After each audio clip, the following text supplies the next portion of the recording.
څنګه تاسو ته معلومه ده چې د شعبان میاشت دا شروع کېدونکې ده، نو په دې میاشت کې یو 12 رکعته نوافل دي، د هغې ډېر زیات فضیلت دی او دغه رنګ یې ورسره څومره وظایف دي، بنده دا وظایف کوي یا دغه رنګ دا 12 رکعته نفل کوي،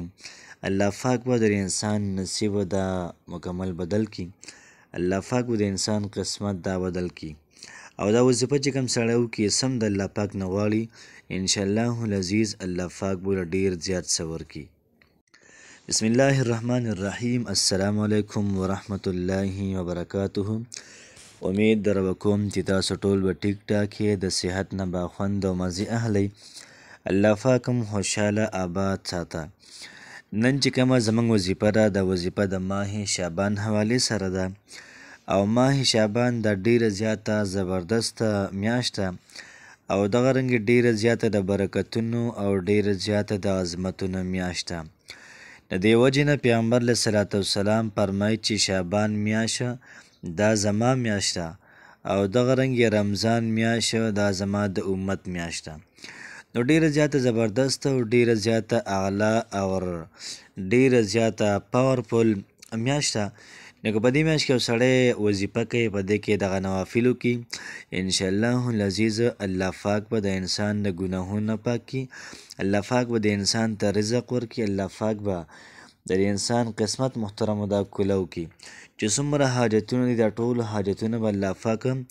انسان له پوره کړي او کاروبار کې به الله پاک د انسان له ترقي ورکړي. نو راځئ چې زه د وظیفې طرف ته وظیفه داسې ده چې کوم سړی دغه 12 رکعته نفل ده وکړي،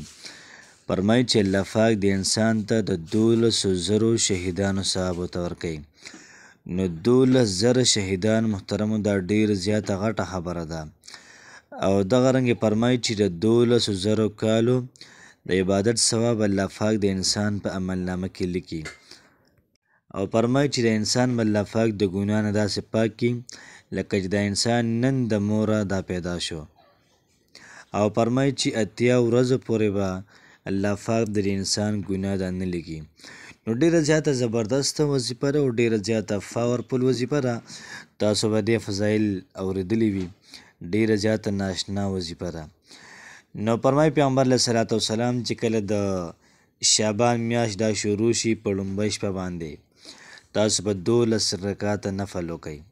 12 رکعاته نفل به وکئ، نو الحمد به پکې یو پیری ووایئ او دغه رنګې سورة الاخلاص قل هو الله احد دا پکې 15 پیرې وایي. نو مطلب دا شو چې 12 رکعاته دي، څنګه چې موږ عام مونځ کوو صرف پکې دا قل هو الله احد سورة الاخلاص دا پکې 15 پیرې ویل دا پکار دي په هر رکعت کې. نو چې کله موږ دا 12 رکعاته دا پوره کړل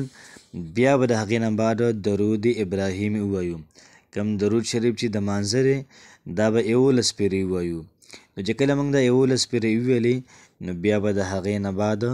313 پیرې سورة الکوثر یعنی انا اعطیناک الکوثر دا مکمل صورت به 313 پیرې وایو. چې کله دا موږ پوره کو 313 پیرې نو بیا به د هغې نه بعد 11 پیرې درود ابراهیم بیا ووایو. چې کله موږ دا وویل بیا به د هغې نه بعد دعا وکړو، دعا کو تاسو حالو کې د روزګار دپاره تاسو دعا کوئ یا د پیسو دپاره دعا کوئ یا د چا بل څه حاجت دی دغه حاجت پوره کېدو دپاره دعا کوئ یا دغه رنګ د غیبي امداد دپاره دعا کوئ، دغه رنګ د رزق دپاره دعا کوئ، کاروبار کې ترقۍ دپاره دعا کوئ، چې څه دپاره هم دعا کوئ انشاءالله العزیز الله پاک به ستاسو ټولې دعاګانې دا قبوله کړي. او دا ډیره زیاته ناشنا وظیفه ده چې دې وظیفې ته خلک 1 کال انتظار کوي او هغه کله الله پاک موږ هم تاسو باندې راوستی دی. نو کوشش وکړو چې کله موږ میاشت ووینو دا وظیفه دا موږ وکړو او نور څومره زموږ ملګري دي دوستان دي د هغوی سره شیر کړو چې د هغوی هم پکې څه نه څه پیدا وشي. الله پاک هم خوشحاله ساته. السلام علیکم ورحمت الله وبرکاته.